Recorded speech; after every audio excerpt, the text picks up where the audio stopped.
Hi everyone, my name is Charlie and today I have the Book Snob book tag.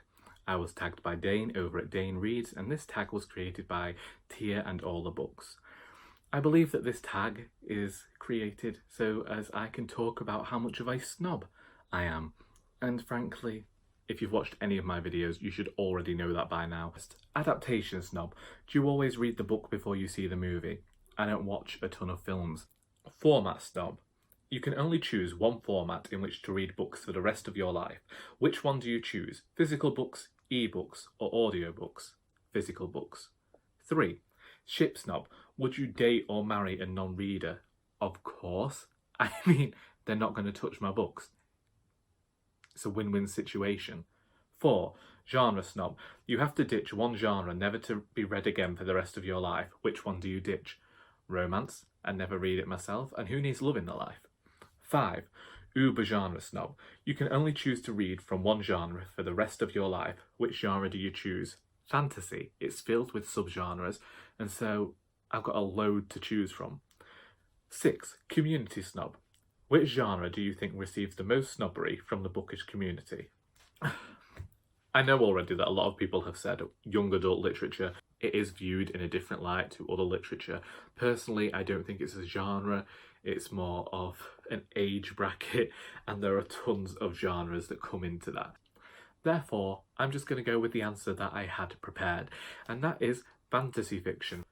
I mean, readers of fantasy fiction in general, basically, are incredibly snobbish towards certain people who read fantasy, and here we're going to get into the women reading fantasy debate. Basically, there are certain male fantasy readers out there, similar to the ones who have a go at gamer girls, who don't believe that the fantasy genre should be written in by women, and it shouldn't be read by women either. Honestly, to them, I say jog on, mate, and that is some of the worst snobbery that I've seen in fiction. Basically, I'm against all forms of snobbery when it comes to fiction, as long as you're reading. I don't care if you're enjoying yourself, be happy enjoying yourself, and forget what anyone else says. Anyway, 7. Snobbery recipient. Have you ever been snubbed for something that you have been reading or for reading in general? Yes, as I mentioned when I was joking in the other video, people view my reading tons as me not having a life. I mean, admittedly, I don't have a life outside literature. I said that, it was a joke there, and it's really just honesty.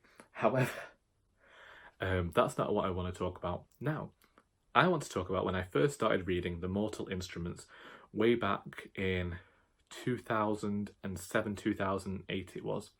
I read the first book, I really enjoyed the first trilogy, and someone was asking for recommendations. It's when Twilight was a big thing, and I recommended The Mortal Instruments. City of Bones, I said that it's full of magic, and mentioned all the things that it got in there. And as soon as I mentioned the character of Magnus Bane, this person switched off and they just started taking the mick out of me. Every time literature got mentioned again, they took the mick out of me for reading City of Bones in front of people. It became their running joke. It's like, you haven't read the book. And I know for a fact that as soon as they announced the film and the subsequent TV show, that this person was all on those books, buying them, talking about how they'd never read such a good series in their life. And I'm like, right, that's great, thank you, but you know, maybe take back what you said to me all them years ago. Not that I hold a grudge and actually have kind of no connection to that person anymore. But there's the snobbery for you. I believe I'm supposed to tag some people now, so I'm going to tag Charlie of Charlie Brooke, Beth of Beth Chats Books, Emma of Emma Rosen Books, Amy of Zoe Beck, and Kat of Brews and Reviews. And you, if you want to go out and do this. If you've already done this and I've tagged you, please feel free to just leave me a link to that video, and I'll admit to you that I didn't watch it, nor did I remember that you had actually already done this video. I hope you got something out of this video besides sheer boredom, and until next time, that is all.